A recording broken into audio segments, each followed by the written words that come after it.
Good afternoon. I'm David Ferriero, Archivist of the United States, and it's a pleasure to welcome you today to the William G. McGowan Theater, whether you're here in person or joining us through our YouTube station, and a special welcome to our C-SPAN audience. Before we hear about Victor Brooks' new book, 1967, The Year of Fire and Ice, I'd like to tell you about two other programs coming up here next month. On Wednesday, January 10th at 7 p.m., Henry Louis Gates Jr. and Maria Tater will be here to tell us about their new book, The Annotated African American Folktales. The illustrated book celebrates nearly 170 stories across several continents and is a kaleidoscopic study of the African American folklore tradition. And then on Friday, January 12th at noon, legal historian Paul Finkelman will speak about his book, Supreme Injustice, which highlights the three most important Supreme Court justices before the Civil War, John Marshall, Roger B. Taney, and Joseph Story, and the pro-slavery positions they upheld in their rulings. To learn more about these and all of our public programs and exhibits, consult our monthly calendar of events online at archives.gov. Check our website or sign up to get email updates. You'll also find information about other National Archives programs and activities. And another way to get more involved in the National Archives is to become a member of the National Archives Foundation. The foundation supports all of our education and outreach activities, and there are applications for membership in the lobby also. In November, we opened the exhibit Remembering Vietnam, which explores the Vietnam War through historical records and contemporary interviews with Americans and Vietnamese, both veterans and civilians. By opening in 2017 and continuing through 2018, we marked the 50th anniversary of the height of America's war in Vietnam. In 1967, hundreds of thousands of U.S. troops were on the ground in Vietnam, while at home anti-war sentiments became more vocal. As a large cohort of the baby boomer generation entered its 20s, a sense of generation gap heightened mid-year during the Summer of Love. To learn more about these definitive events in popular culture of 1967, we now turn to today's guest, author Victor Brooks, and his book, 1967, The Year of Fire and Ice. Victor Brooks is an internationally recognized author of 14 books on military history, political history, the history of children and education, and history of American popular culture. His passion for these areas of research dates back to his childhood when the Brooks family visited Gettysburg and Europe. In addition, Dr. Brooks is a professor of education at Villanova University. He received an undergraduate degree in history from LaSalle University and earned his master's and doctor of education degree from the University of Pennsylvania. Ladies and gentlemen, please welcome Victor Brooks.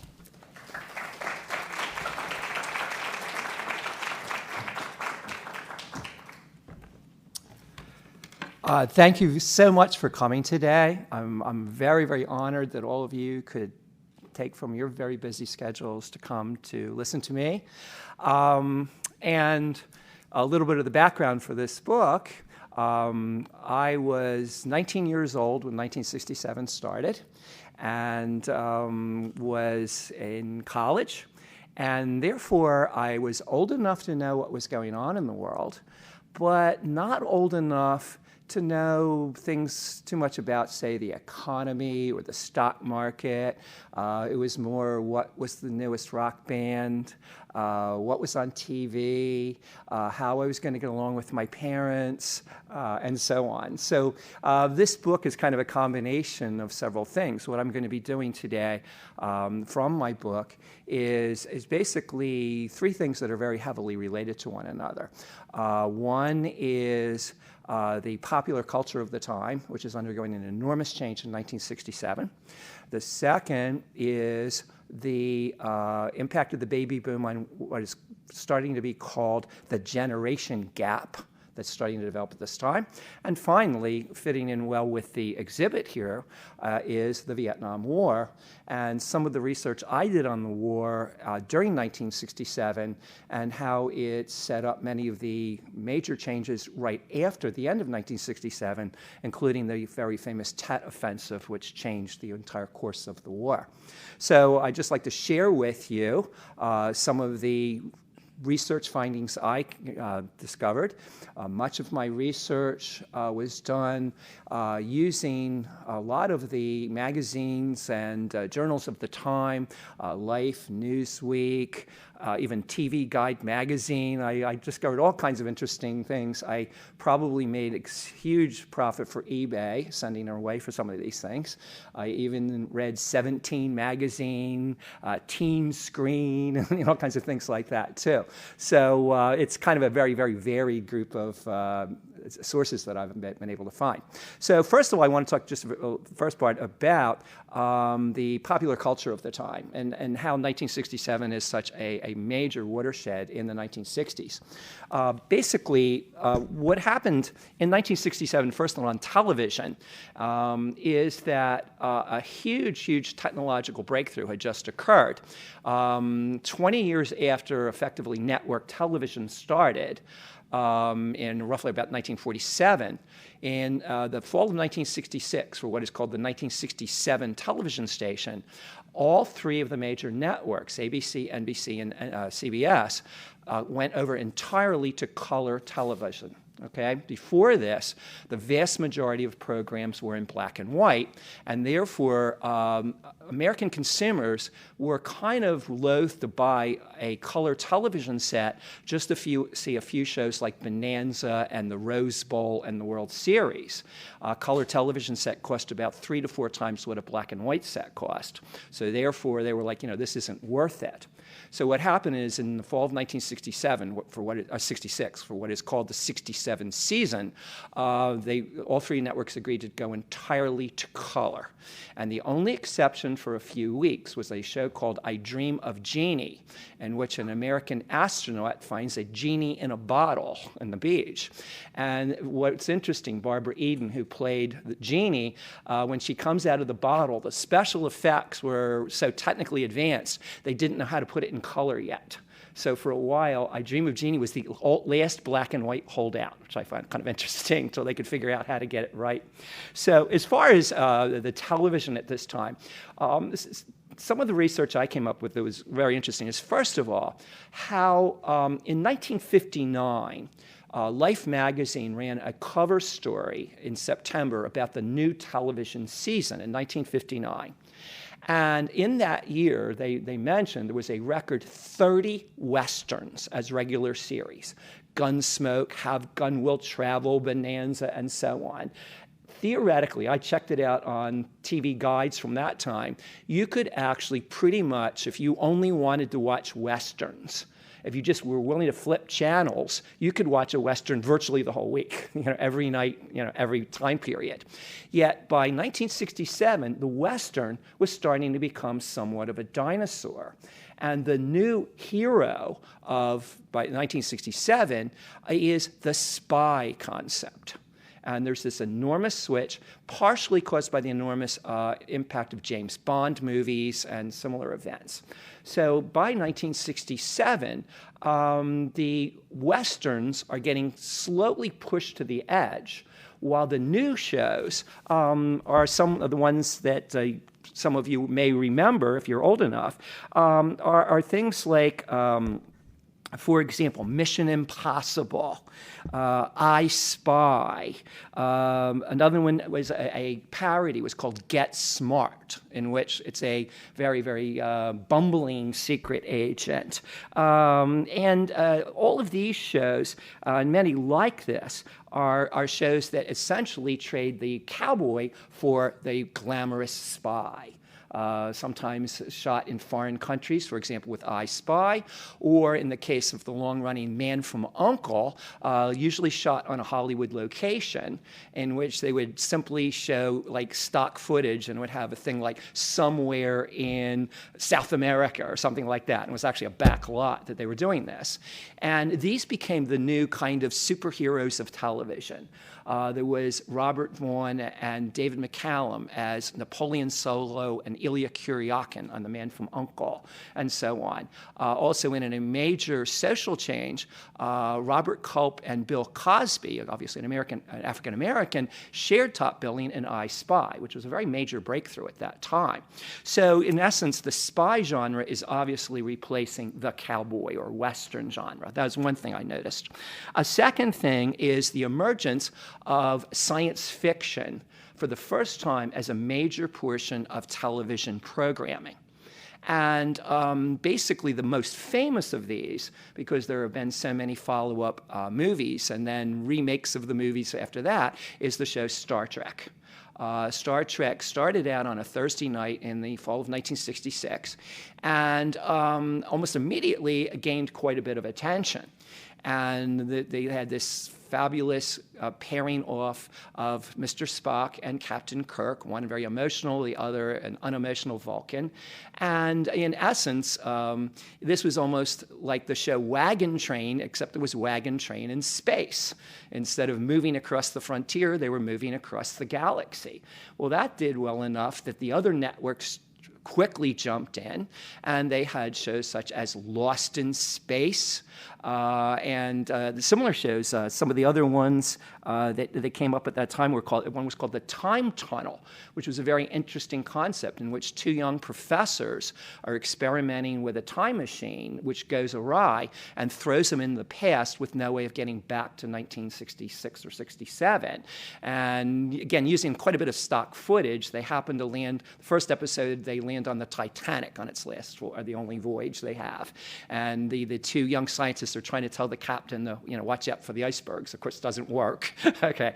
And also the young sexy professor falls in love with a young lady who has terminal brain cancer, so she doesn't care either way, and so on. So these are the other kinds of shows that were very, very big. And basically, these are the two major television formats in the new color genre at this time. Okay? Now, in movies at the same time, amazingly, the motion picture industry, which at one point was very, very worried when television started that no one would go to the movies anymore, by 1967 found that actually hadn't happened. That the movies offered big screens, more adult plots, more challenging plots than television could provide. And in 1967, on the other hand, they also were very much into spy movies. And certainly the leading one of these was the latest James Bond saga at this time called You Only Live Twice. And what's interesting about this particular movie, it was a very, very daring thing that they actually took Ian Fleming's book, which is was made almost entirely in Japan, and indeed filmed it in Japan, with an almost entirely Japanese cast other than Sean Connery playing James Bond. So most of the earlier Bond movies had relatively well-known other actors from Britain or the United States or Europe. And this, for the first time, actually had all Japanese actors plus James Bond on top of it. But it was very successful, very good special effects and so on. And yet that was not the only spy movie of 1967. There are a number of almost parodies of spy movies. For example, one of these parodies is called In Like Flint, which was a follow-up to the very successful Our Man Flint, which takes an American version of James Bond, and by actor by the name of James Coburn, and does it with a very, very kind of light touch, in which whatever gadgets James Bond has, Derek Flint has things by times 100 or something. And the plot lines are very two-dimensional, okay?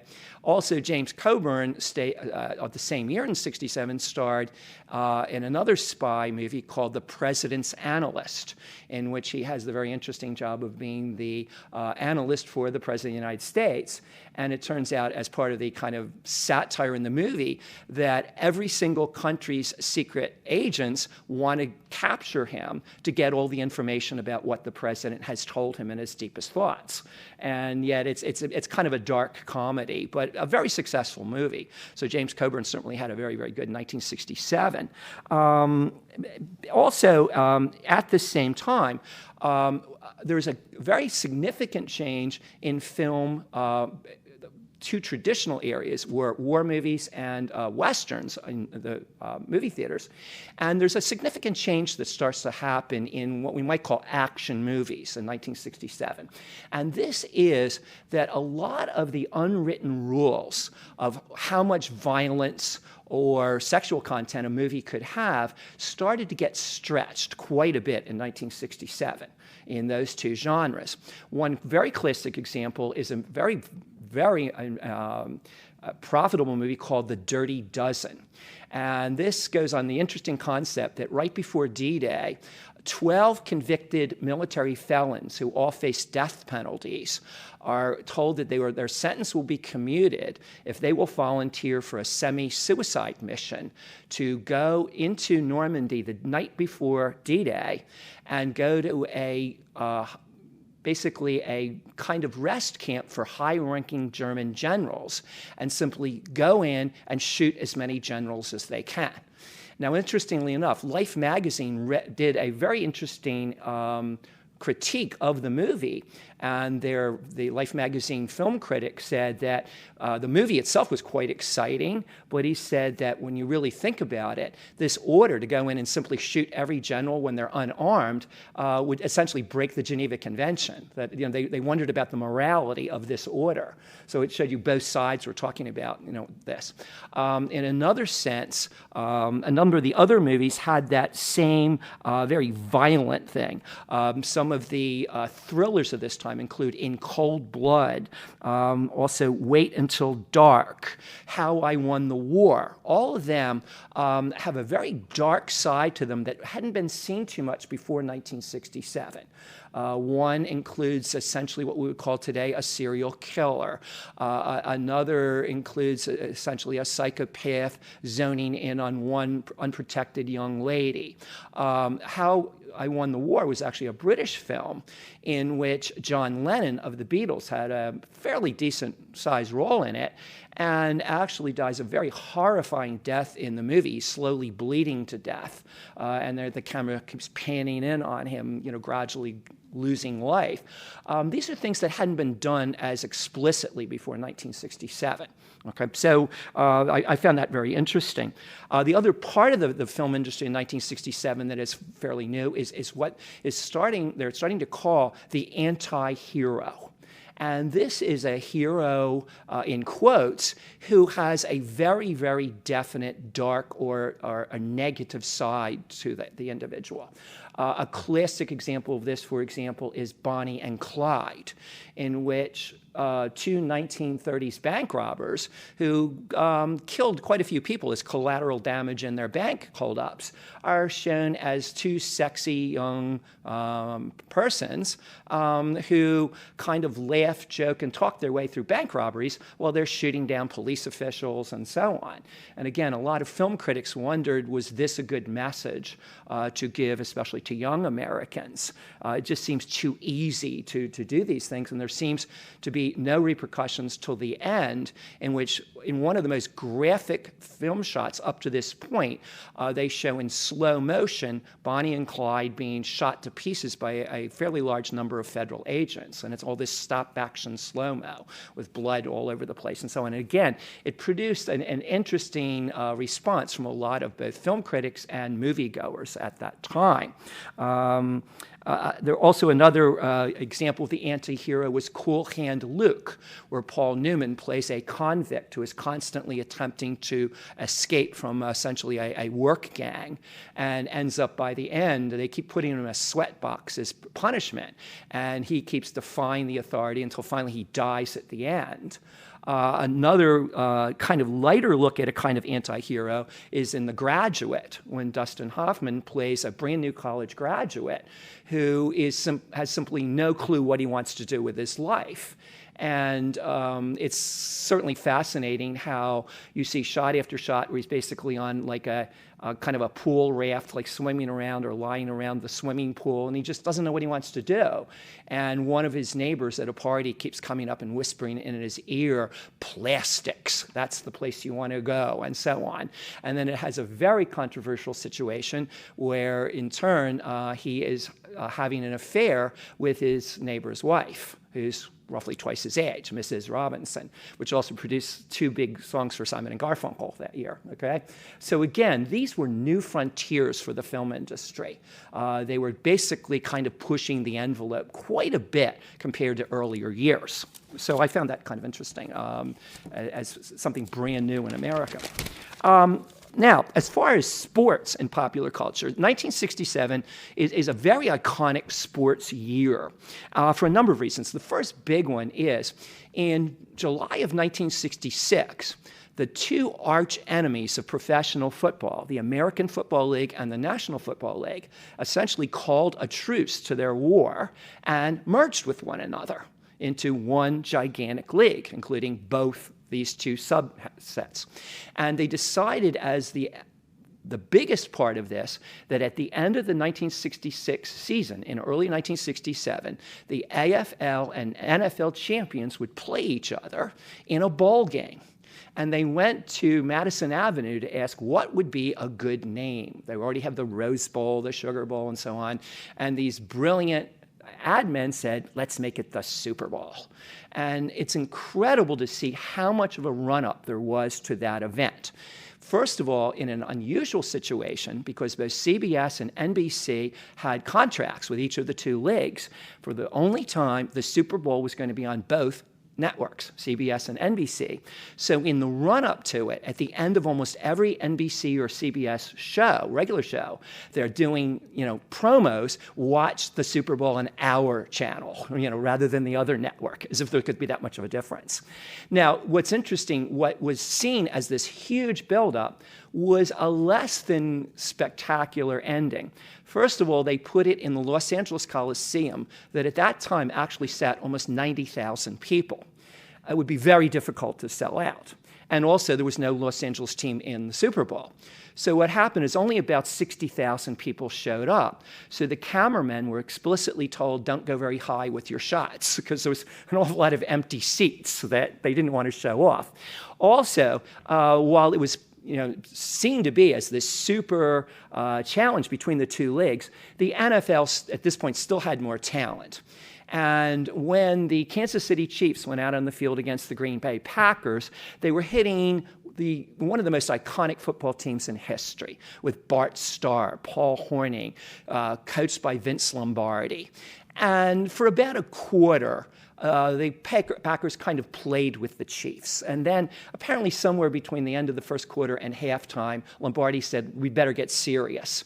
And it ended up a 35-10 game. Certainly not the best artistic version of the Super Bowl. Yet it was a Super Bowl and eventually went into sports history as the first one. And things would never be the same again. The NFL just got bigger and bigger and bigger in its new form of a unified league with gigantic television contracts, et cetera, okay?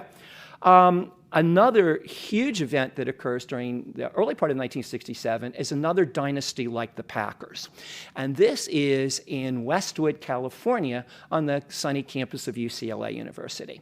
At UCLA, John Wooden, who was a Presbyterian deacon, didn't drink, smoke, or curse, never lost his temper, and was also rather old at this time, well in his 60s, basically directed a group of high school superstars to a phenomenal season in that year.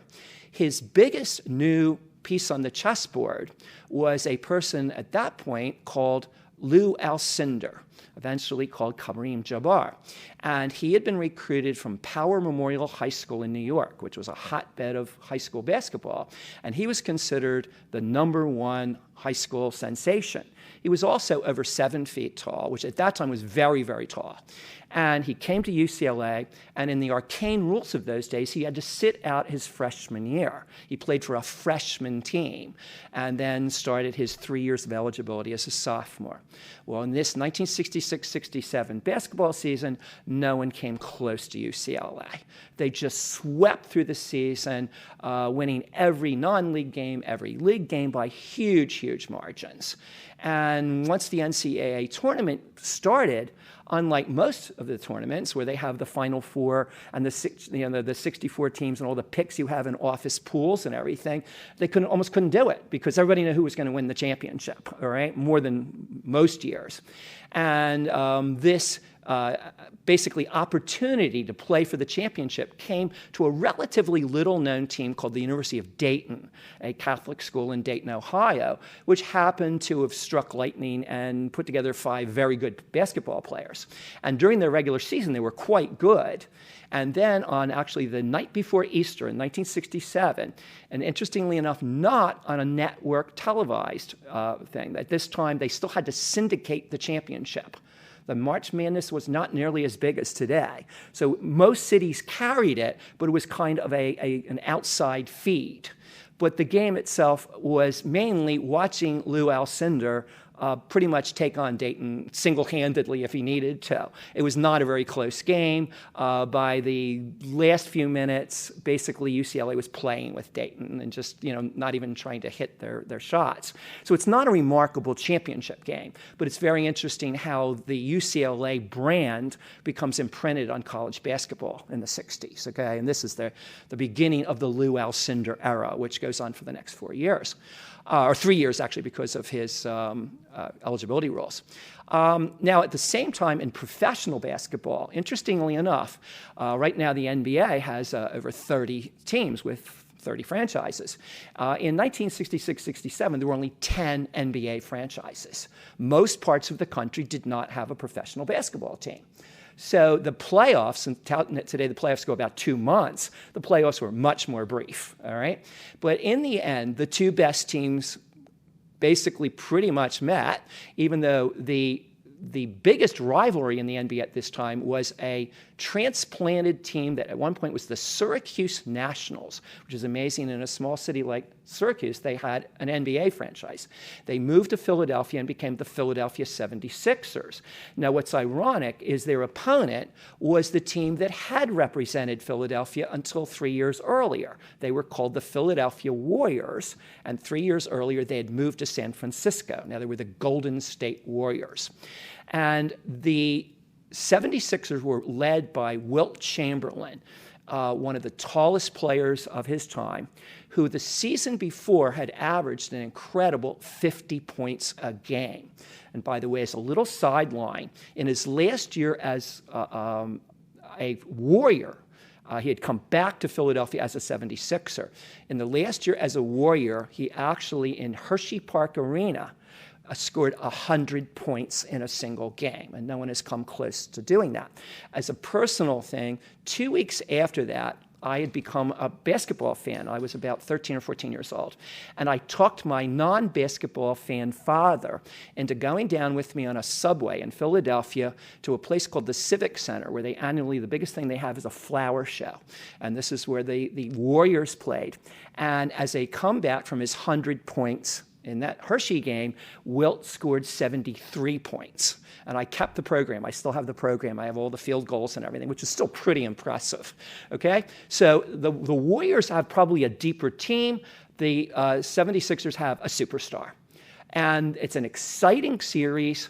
It's the only time the 76ers were pushed for the whole season. And in a long playoff, going right to at least to a 6th game, which was fairly good, the Sixers managed to win this. And they are now the champions of the NBA, but only a 10-team league. Again, much smaller than the 30 or so they have today. Now, just as an end to the winter-spring period, the National Hockey League in 1967 had an interesting situation because it's the last year they only had 6 teams in the entire NHL. Okay, now they're called the Original Six. There's now 31 teams, by the way. And among these 6 teams, basically huge numbers of large cities were not represented. There were 2 Canadian teams, the Maple Leafs and the Canadiens, and then Boston, Chicago, Detroit, and New York each had a franchise. That's it. And what happened was in 1967, the Toronto Maple Leafs, who were and also ran for years, suddenly caught magic, won the Stanley Cup, and haven't won since. So in Toronto, 1967, I'm sure, is a very big year for hockey fans. It was their one win. And by the next year, like an amoeba, the NHL went from 6 teams to 12. Instantly, they doubled and created a whole new concept of hockey. Now, the biggest single sports event other than the Super Bowl for sheer excitement was the 1967 World Series. This is considered one of the greatest in history. It matches a powerful, powerful St. Louis Cardinals team that is loaded with players like Orlando Cepeda, Bob Gibson, Roger Maris, who was coming off sensational years in the Yankees. The Red Sox, and by the way, to prove this, I got a hold of 1967 baseball preview magazines, and the Red Sox were picked for 10th place in a 10-team American League. And everybody said, well, the sports writers said of the Red Sox, better luck next decade, essentially. They were in an eternal building process. Yet the Red Sox, by a huge, huge surprise, won the American League Championship and went into one of the greatest World Series in history. Each game, inning by inning by inning, went back and forth. Roger Maris said, he said, if I live to be 100 years old, I will never see a greater sports event than this, okay? No one knew who was going to win until the 7th game. Each team had sensational starting pitchers, but each team had sensational home run hitters. As I said, Maris had hit 61 home runs a few years earlier.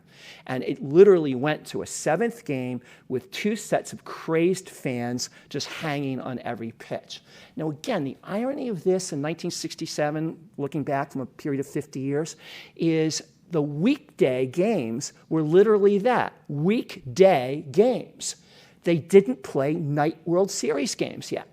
So if you wanted to watch the World Series, you either had to sneak a television into your office or play hooky from school or hope that your teacher maybe brought a portable television or something like that. So one thing I found fascinating, when you have wall-to-wall coverage of the playoffs today, in those days, huge numbers of people would only hear about the game after they got back from work. It's incredible that Major League Baseball couldn't realize that the bulk of the fans couldn't watch their games, which I think is one of the biggest changes I've seen in 50 years. Can you imagine a World Series game today at noon on a Wednesday afternoon? I just can't see this anymore, all right? So this is a huge change in the 50-year period. And yet this is an iconic World Series that a lot of people never saw, which I think is kind of fascinating, the difference in the last 50 years, okay? Now, the next thing I want to look at basically is the idea of the generation gap. And because this has a big tie into Vietnam in many respects. And again, this ties into the sensational assemblage of artifacts we have here right outside this door right now. Okay, first of all, a lot of writers and psychologists and other commentators were starting to talk about something called a generation gap that was developing in 1967. And the simple thing was demographics. Because of the baby boom, virtually half of all Americans were teenagers or children. There were as many children as there were adults. Okay? This is a time in which the average American family is having 4 children. As a very normal number. By the way, that's what was in my family. We were an average family with 4 children. And there were just children everywhere. The schools, and any of you that grew up in this time, I think will agree with me, the overcrowded school was a fact of life. Teachers were brought in literally the day before the school year started because they were so short of teachers. If a teacher quit, they had no idea how to replace the teacher, and so on. Class sizes often went to 50 or more. In Catholic schools, and I attended part of the time Catholic schools in that period, they went more like 60 or 70. Also, during this period, I did my student teaching. I was in college at that time, and I student taught at a junior high school in North Philadelphia, and the school was designed for 1,000 students, and we had 2,000 students. And basically, what I liked about it is they were on a split shift, and I didn't have to get there till 10:30, but I had to teach till 4. So we went very late. So we came in late and because they couldn't fit everybody in the school at the same time. The cafeteria had been turned into a classroom. So instead of a lunch period in the cafeteria, they had snacks in their room. in our classroom. We suddenly would say, okay, now you've got 15 minutes to eat, and so on. There were never enough school buses. There were never enough teachers or anything like that. So the baby boom was having a huge impact by this time, all right? And sociologists, historians, and young people were all wondering where it was going to lead, okay? Now, in this period of time, basically, there's a soundtrack developing. A soundtrack for the baby boom, a soundtrack for the generation gap. And what had been called rock and roll music in the 1950s is now certainly called rock music, all right? And one of the big changes at this time is that a little-known event happened in 1967. The FCC, the Federal Communications Commission, passed a law, or an edict, that any radio station owners who owned both an AM station and an FM station, two different sets of the dial. Up to this point, what happened was they usually simulcasted on both things. So on an FM like 98.6 or an AM like 100 or something, 103 or something, you got the same thing, whether it's AM or FM. The FCC said you had to have separate programming, for each of the two stations. So what happened, while the AM stations played what was called top 40 rock music, these were singles, 3-minute 45 records, the FM stations started playing album-oriented rock, okay, in which an entire album instead of a single was played. So you're getting now two forms of rock music. One, very short, usually very bouncy, not particularly controversial, a 3-minute song. And then at night, you could tune in and hear a group like The Doors do Light My Fire in the long version, which tended to go on quite long, or a song called The End, which went almost 11 minutes. A normal 45 went 2.5. So you can see there's a huge difference at this time. Yet these two forms of rock music are somehow coexisting with one another at this time. Most critics of music and life in general usually only talk about the kind of edgier side of rock music at this time. And there is an edgy side. They really do have a situation where basically the Doors go on the Ed Sullivan Show. Sullivan literally did tell them, you cannot use the stanza, we can't go no higher, because higher meant drug use. So Jim Morrison goes out and blatantly sings that phrase. Apparently, Ed Sullivan comes up to him after the show and screams at him, "You'll never be on the Sullivan Show again."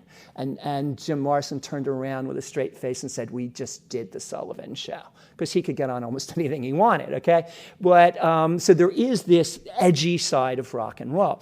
A new group called Jefferson Airplane from San Francisco does very suggestive songs like White Rabbit, which essentially is Alice in Wonderland with all of the drug implications of the original book kind of brought to the forefront.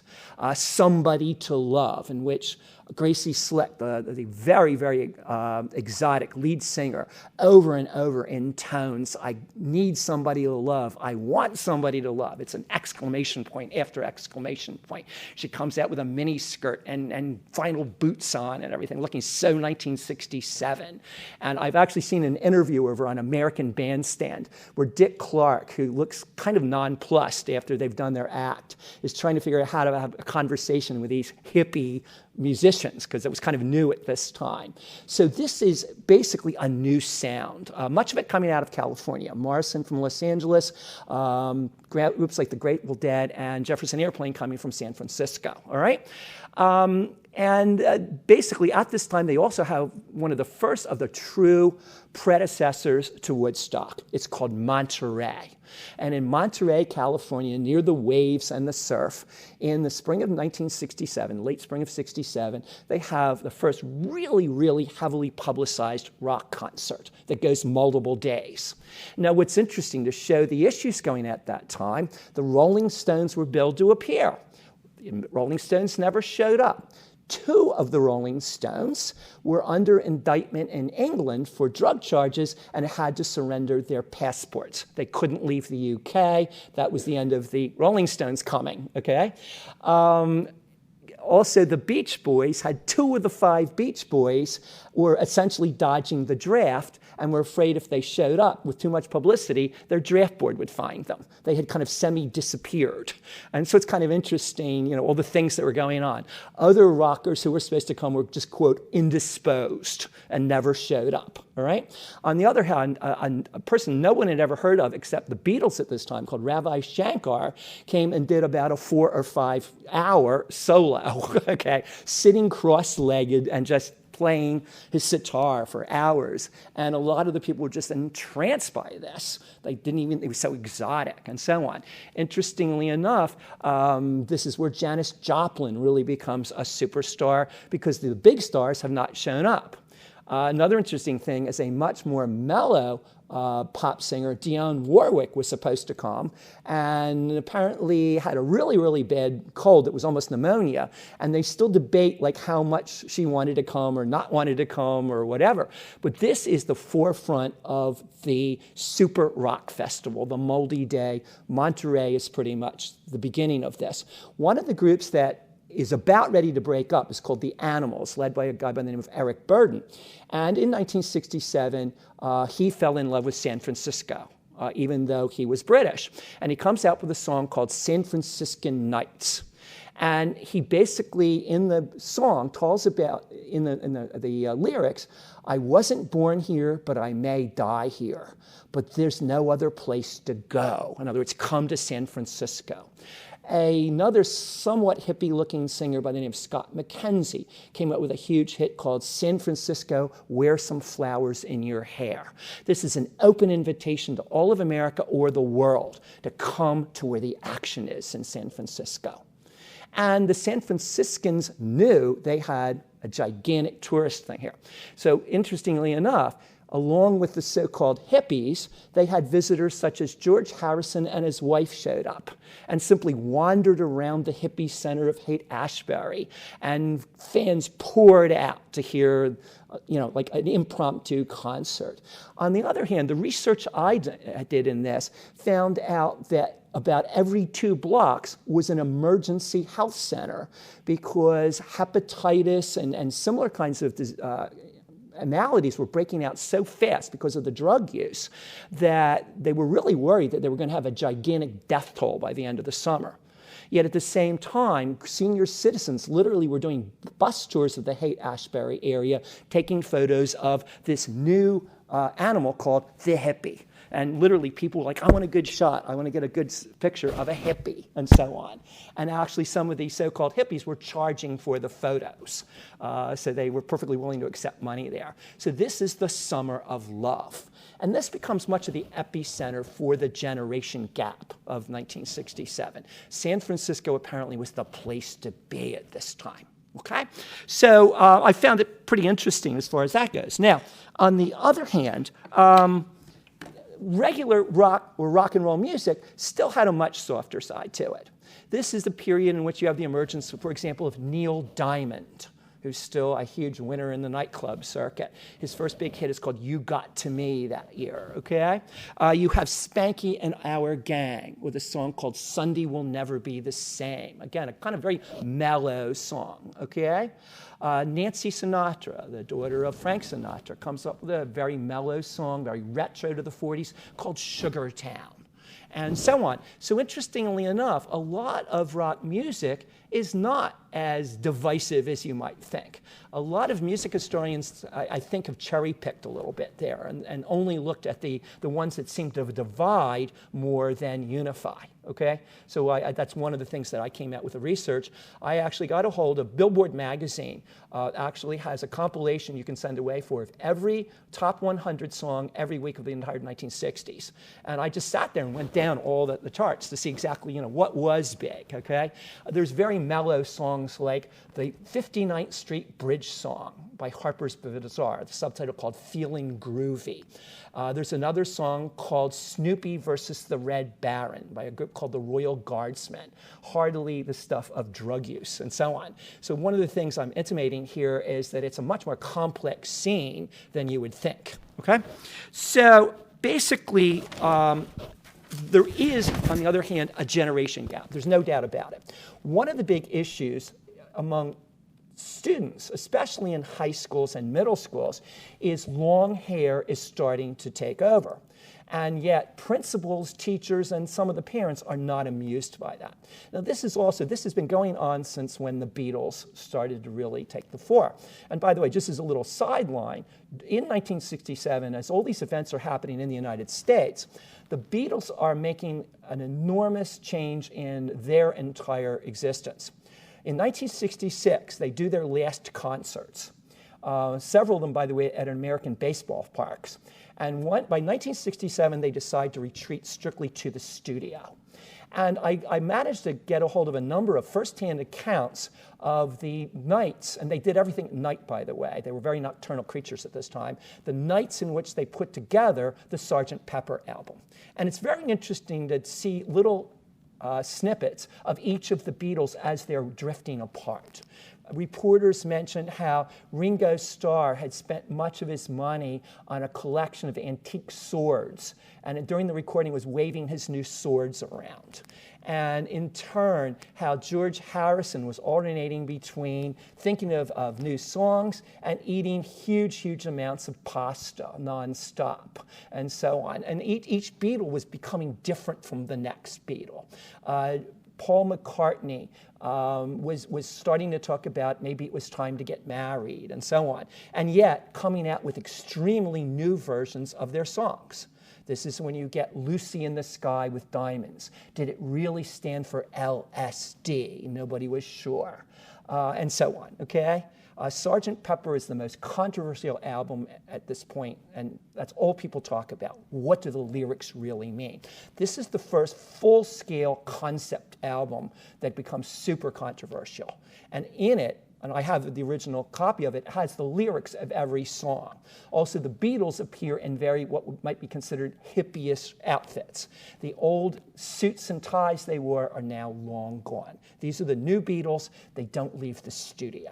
So music history has very much changed on that, all right?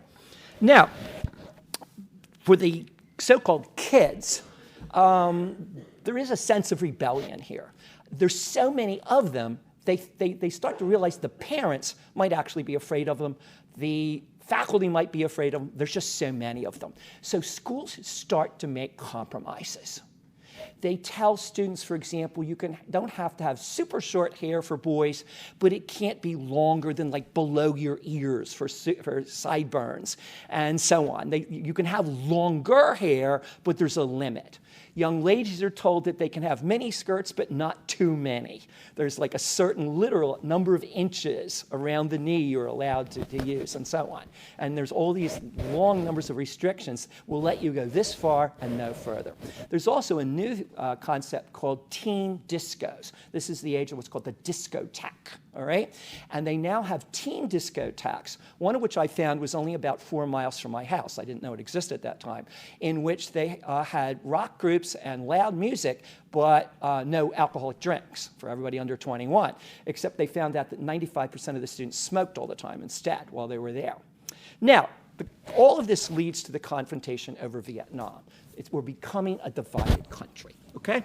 And basically, I did quite a bit of original research about the Vietnam War, and 67 is often kind of passed over because 68 and the Tet Offensive takes much more time, and much more press time. Now, in 1967, General William Westmoreland was overseeing a U.S. Army that was actually adding 10,000 reinforcements almost every month. And by the end of the year, it was going to come up to 20,000 reinforcements every month. At the beginning of 1967, the whole U.S. force in Vietnam is between 200,000 and 300,000. By the end of 1967, it's over 500,000, which is very near its peak. And what's happening is, contrary, I think, to some kind of mythology, there actually was in place a strategy to try to win the war. The big thing that had happened in 1967 is that the American command wanted to keep the Viet Cong out of the cities. And they wanted to protect the food supplies for those cities. So many of the battles in 1967 occur around rivers. the rivers that lead into the major cities where all the barges are coming in with the food. So interestingly enough, in many respects, there's a retro concept back to the Civil War. Much of 1967, there is what's called the Riverine War. And basically, American troops are on boats or even small ships going up and down the delta and the different rivers. And many of the magazines picked up on this and talked about how this was a retro back to the Civil War. They actually started using boats called monitors, like, gunboats and things like that. And actually, in those cases, the Viet Cong and the North Vietnamese regulars were often caught by surprise with that firepower, that these boats could go anywhere. This is also where they use a lot of air cavalry, people coming out of nowhere on helicopters. Again, much of the press at this time says this is the fastest moving force since the 7th Cavalry in the Wild West, and they equated to that. They also, interestingly enough, had some of the biggest parachute landings of the war in 1967. Entire armored divisions were airborne divisions were coming out of the middle of nowhere and hitting the Viet Cong and the North Vietnamese regulars when they weren't ready for them. But the other side of the coin is at the same time, the high command of both the Viet Cong and North Vietnam in Hanoi are coming up with the idea of drawing the American forces away from the population areas to the borders of Vietnam. And this is gradually called the Border War. So much of the fighting in 1967 is up at the DMZ in the north and along the border with Cambodia in the west, okay? Now, the Americans are winning these battles, okay? One of the battles I found was in one particular provincial capital in which an entire Vietnam force took over the city for about one day. And interestingly enough, their headquarters was the local country club, and the Viet Cong soldiers were washing their uniforms in the country club swimming pool while they were swimming around. They thought they were perfectly safe. And what happened was an American both armored force and airborne force came in on top of them, and they were actually fighting through the town, through the streets, into the country club, and then out onto a rubber plantation. And again, it reminded me very much of Civil War battles, where they're going through the trees, firing at each other. And these are not swamps or jungles. It's much closer to what you might see in an American war, in the United States. So again, one of the myths I saw a little bit is that the Vietnam of 1967 is not a war that has no strategy whatsoever. They do have a strategy, but what they don't fully realize is, interestingly enough, the communists are losing so many men, they've decided on a giant roll of the dice. And this is what leads to, eventually, the Tet Offensive. The Americans have pulled most of their forces out of the cities. The Viet Cong are going to go into those cities. And this becomes the seminal thing of 1968. I also found the interesting difference of, in 1967, William Westmoreland was called back by President Johnson to give a speech to a joint session of Congress. And virtually everybody in Congress rose up and gave him standing ovation after standing ovation. They saw him as a true leader. At the same time, his daughter was going to school at Radcliffe-Harvard, and she was getting ready to take the train down to have dinner with her father in Washington. And as she was leaving, she saw a huge bonfire being lit on Harvard Yard. She walked over to see what it was, and it was her father being burned in effigy, which must have been a very strange experience for her. So you see, again, this very interesting thing where Congress is saying you're doing a great job, yet on the schools, you start to see a massive anti-Vietnam thing happen. This comes to a conclusion, and I saw part of this out in the exhibit, is in October of 1967 is the first massive march on Washington. Various numbers between 20,000 and 200,000 are given. The average seems to be 70,000.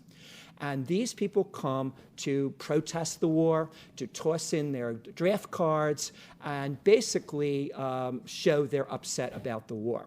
The most humorous part is that Abby Hoffman, one of the leaders of a group called the Yippies, Youth International Party, actually attempted with great fanfare to levitate the Pentagon, which is kind of very interesting. And the other part is that really happened, a number of young ladies dropped flowers down the barrels of some of the soldiers. By the way, both sides were very polite still at this time.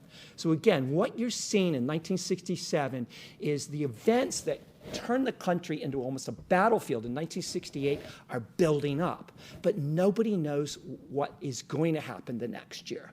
As we approach the end of this year, very few of us know what 2018 will bring. The same thing in 1967, very few people knew what this was going to bring. So at that point, I want to open it up for any questions that anyone would have. Okay.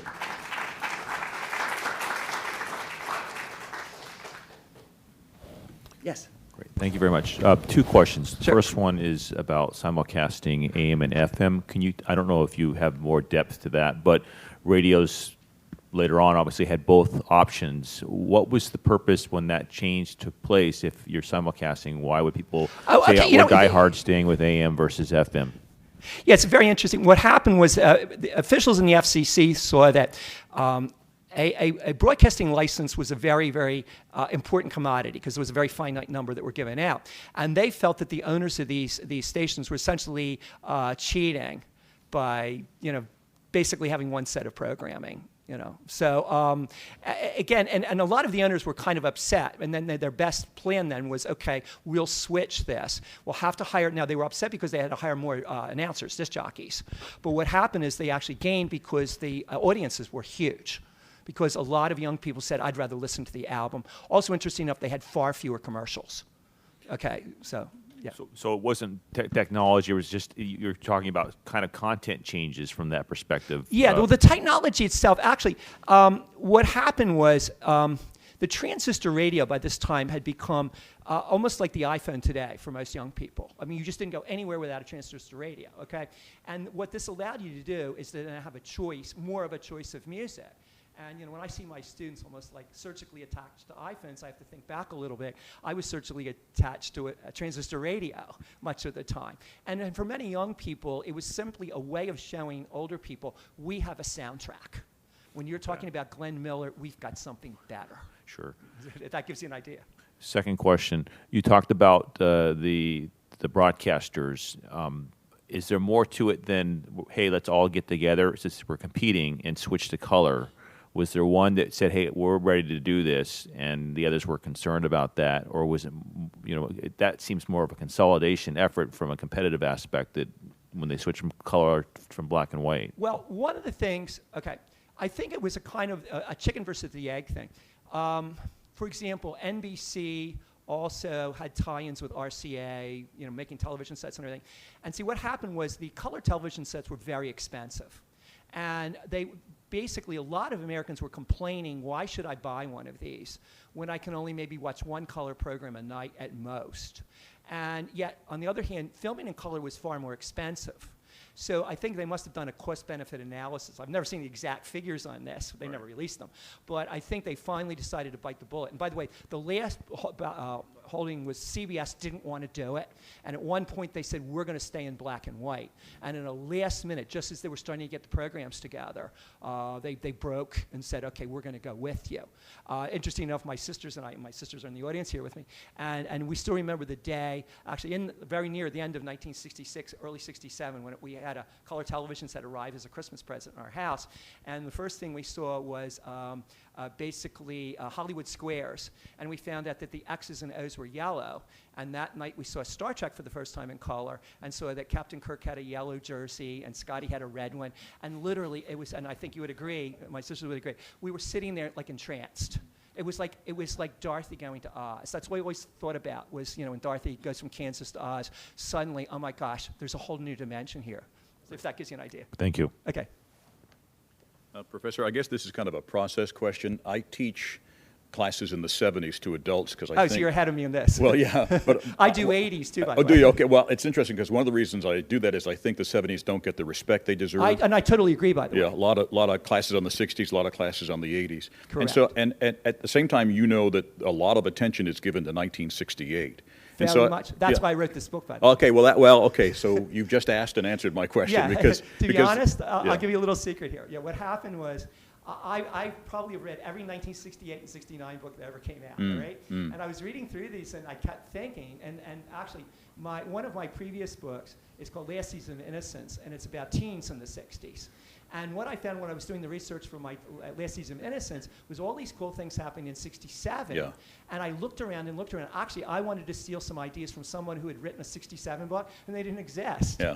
And so it's one of those things I said, oh, and So I talked to my publishers. Yeah. And they said, oh, they looked around and checked, and they said, go ahead. So you saw kind of a marketing opportunity. Oh, I did. Good. Believe Okay. me. Nothing and wrong. I'm no marketing genius, but I said, hey, I think any year in the 60s, and by the way, hint, hint, there's not much on 63, and I now have a proposal into Skyhorse for a 63 book, which they're still debating, whether they want to do it. Because again, there's so many events, and there's not much in 63 either. A lot of 64s, by the way. Well, and the other question I had is that, those of us who teach about decades, we always try to think about when a decade begins. So people say that the 50s ended in November of 1963, and so there's a lot of that discussion. But Absolutely. yeah, Absolutely. I wonder if you think that the 60s ended in 1967. Was that one of your conclusions? Yeah, see, I go more with your 70s thing. I think the 60s ended somewhere in the 70s. Okay. In many respects, I see the 60s as actually going from about 1959 to maybe about Watergate. Okay. Or something like that. I have a fairly extended version of it. Yeah. There's an awful lot that happens in the early 70s that's still amazingly similar to a lot of the attitudes and everything of the 70s. So I see it as more a longer than a shorter. Even with this book, I start on Halloween of 66, and I go to the first day of the Tet Offensive in 68. I always go for a long one. If I do a 63 book, I'm actually going to start with the Cuban Missile Crisis in 62 and go with the Beatles getting to New York in January 64. So I'm always on one of these. I have a longer rather than a more compressed, whatever the time period is. And I drive my students nuts over that. Because I actually have a course on the 60s. And they're like, why you have books from like 59 or 71? I said, because I want to. Because I see it as a more extended thing. That's a very good point. Thank you very much. Thanks. Okay, sure. Hi, I enjoyed your talk immensely. I have Thank you. two short questions. The first is you mentioned Abby Hoffman in The Levitation of the Pentagon in 67. But wasn't Allen Ginsberg, the beat poet, actually also one of the key person in that? Absolutely. And actually, in my book, I get in much more detail. Ginsberg is there. A lot of the royalty of the counterculture is there. But there's an iconic photo of Abby Hoffman trying to levitate, and it's like everybody carries that with them as a memory. That's why I brought that up. But I actually talk a little bit more in the book about a lot more going on. A lot of people, and the biggest thing is they've never come up with a good number of how many showed up. And as I said, I like the 70,000 that they have here in the exhibit. That's a good middle ground. Mm-hmm. And I'm being honest, I was trying to find a good number, and I said everything was 20,000 to 200,000. Nobody knew how to count or something. Yeah. See, because there were other people wandering around on the edge. And also, Norman Mailer comes in, and he decides he's running out of ideas for a book. And he just wanders around, and he's like high half the time and drunk the other half of the time. And he's wandering around talking to these, quote, hippies and everything. And he goes home and like in a kind of semi-stupor starts writing a book called Armies of the Night. And he wins like the Pulitzer or something out of it. So he came out better than anybody. And like in one night, in a couple of days or whatever, he had like one of his biggest books. Yeah. And yet I get the hint, he was a little bit cynical about the whole thing. He was almost using these people as backdrops to I want a bestseller. So actually, he's probably the most famous of the people who's wandering around. And yet, you can't even get a lot of pictures of him. He's just drifting so fast. But he's like trying to get, a feel for what he wants for his book. See. Good. Second question, you mentioned science fiction TV shows, and particularly Star Trek becoming big in 67. Yes. But also, wasn't there Rod Serling's The Twilight Zone from the 50s? Yes, very much so. Now, here's the deal. I'm a big fan of the Twilight Zone. It came on actually in the fall of 1959, okay? And the only difference I see with this, most pop culture or TV history writers are never sure whether to put that in fantasy, horror, or science fiction. Because if you notice, it was an anthology. And some of them are, like, there's one called The Monsters Are Due on Maple Street, one of the iconic ones. Mm-hmm. And those are clearly space invaders. They see guys with purple LeMay jumpsuits in a flying saucer, and they turn off the power in a town, and everybody starts killing each other because each person thinks they're the alien. So that's definitely science fiction. But there's others that are more ghost stories, somebody coming back from the dead. So, and some of them are actually fantasy, where like a guardian angel appears to a down luck person or something. So it's harder to play, and that was also gone. It reemerges later in the 70s and 80s. But at the moment, Serling is kind of in semi-retirement. By 67, Twilight Zone is not on the air. Right. But in my 63 book, that would be one I probably would talk about, this Twilight Zone, which, by the way, in 63 is the only year they actually did hour-long episodes. The rest of them was half hour. Okay. Well, thank you. I look forward to your 63 book. Yes, I am too. I hope I get to do it.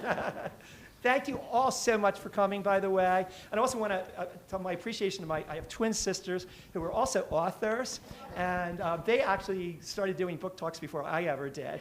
And they've been so gracious to come down with me from, we all teach at Villanova, interestingly enough. My sisters, one of my sisters is in the business school. I'm actually, interesting enough, I'm an historian, but I'm in our education department. I especially do history of education.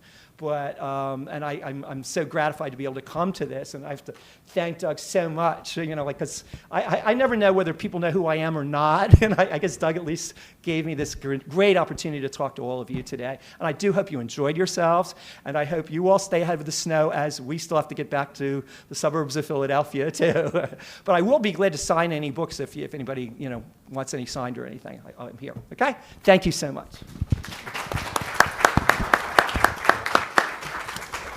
Just a reminder, folks, the book signing will be one level up at the Archives bookstore, 15% off. Good Christmas present. We'll see you up there in a few minutes.